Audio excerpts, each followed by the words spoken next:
so people inhabited this beach or this cliff thing. Gorgeous, gorgeous sand. I mean, the water was just so true blue.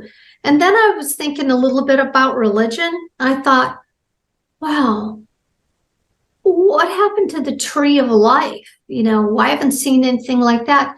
And as soon as I thought it, there was this beautiful pine tree right in the shoreline that came straight up where pine trees could never grow. And it was white and it had like a light moss color to it. So I went over and looked at the texture of the bark and everything. And it was a beautiful pine tree. And then I realized later on, it was a thought responsive reality.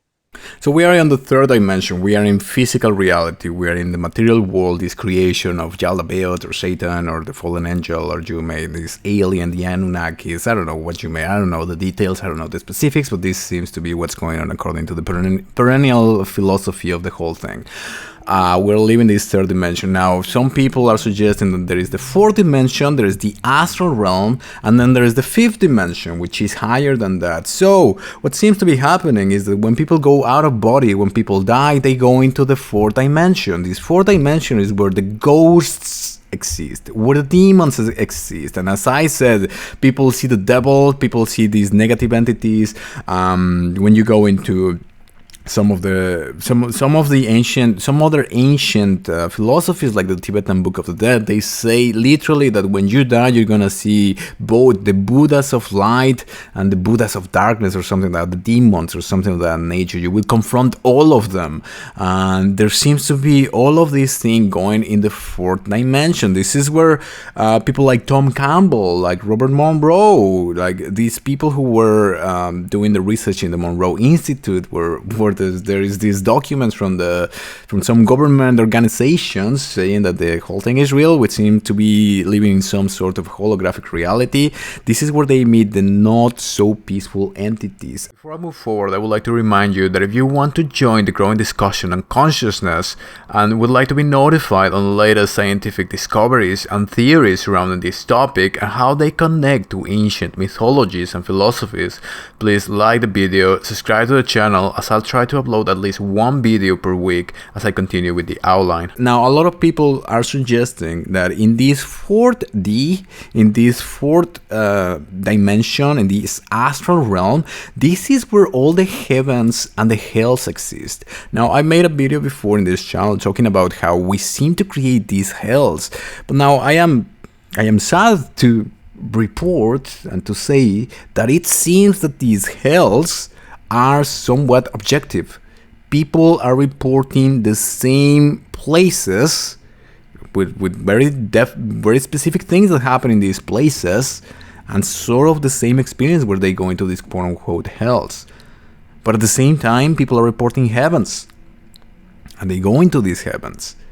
So just some people might already be super scared about the whole thing that I'm talking about here, but just to give you a bit of a ray of hope, it seems that at the moment where people realize that they are in these hells, they think about Jesus, or they think about something positive, some light being or something like that, and there's this redeeming figure which comes and lifts them from this hell, and they tell them, like, you shouldn't be there, you can go somewhere else, and so on and so forth. So it seems that in this fourth dimension, this is when I go into William Buhlman. What William Buhlman says is that there are these consensus realities where people who die thinking about a Valhalla or a specific heaven, they literally create it.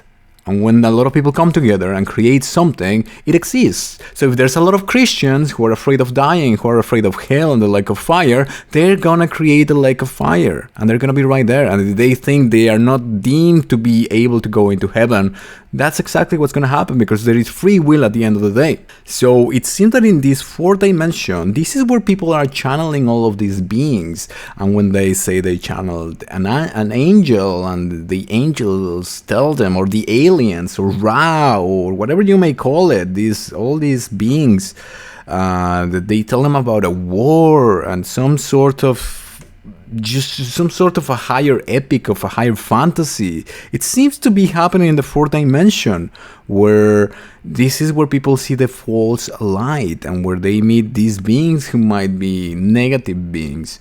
But the whole idea is that we must push forward into all of that and go into the fifth dimension. Realize that all of these in the fourth dimension are thought forms, and that we can overcome all of this because we have the power of the initial light, of the initial creation, of the non-physical beings who were created in the first place, because everything is created of the same thing, of the same energy, of the same primary substance, as Nikola Tesla would say. Everything comes from the light.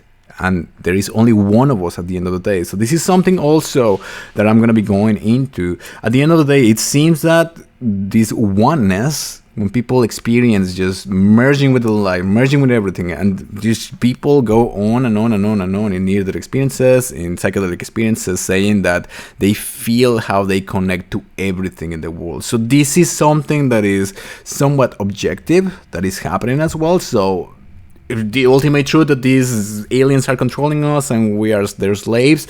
No, this might be somehow happening in some bubbles of the fourth dimension, but this is not the ultimate reality. The ultimate reality of super intelligent consciousness, which is everything together, seems to be real at the same time as there might be some negative bubbles of existences, just like this earth, where a lot of bad things happen.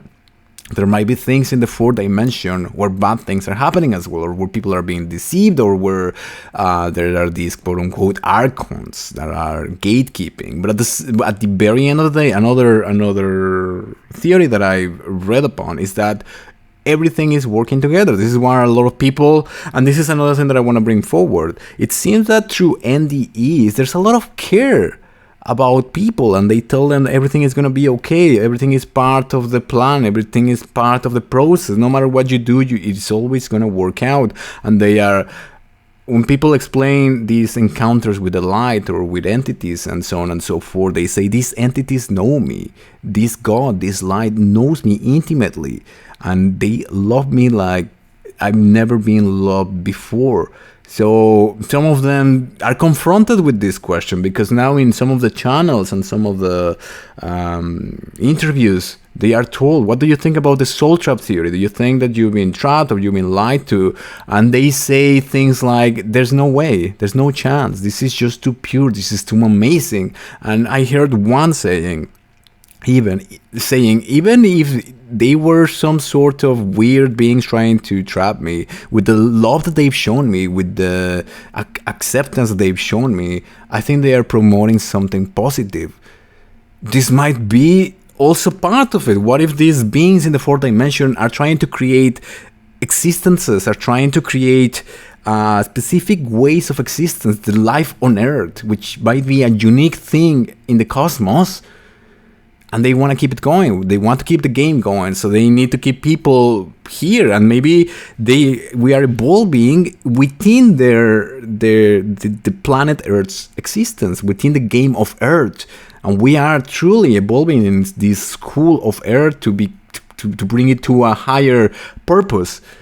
Does this mean that the Earth is the only thing that exists? Unlikely. There seems to be much more going on in the overall extended cosmos. So, as I said, this is an extremely complex topic, and I'm gonna be building upon it. I just wanted to spitfire, to just do some sort of an all-out word flow on the things that I've been going into. But as I said, I'm gonna be going into each specific thing as I go on forward. And we have evidence of all of this. Yes, we have a bunch of anecdotal evidence. The reports are out there. The near-death experiences are out there, which is becoming into more structured actual research. And we do have some research on specific things that we can prove, and I'm going to be focusing on that as well. We can prove that we are not tethered to our brains, that we are not our brains.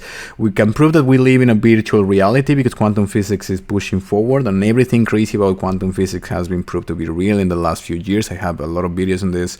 I'm going to keep stacking them up. We can prove all of these things, these basic things, that there seems to be oneness, there seems to be a process of dying. Now we have the disclosure and contact with the alien phenomenon happening as well. We have a lot of things that we can actually prove, just setting like a basic outline. This is why this channel is called, this project is called a rational divine outline, but we also have all of these anecdotal experience which ties the whole, which people who have gone through scriptures and through ancient philosophies, they know that this might be happening. So we can go into pragmatic philosophy and try to figure all of these things as we add the actual things that we can prove, the actual research into the whole thing, in order for us to better find the truth of what's going on. I think two realities can coexist at the same time as some sort of a conclusion to this whole thing.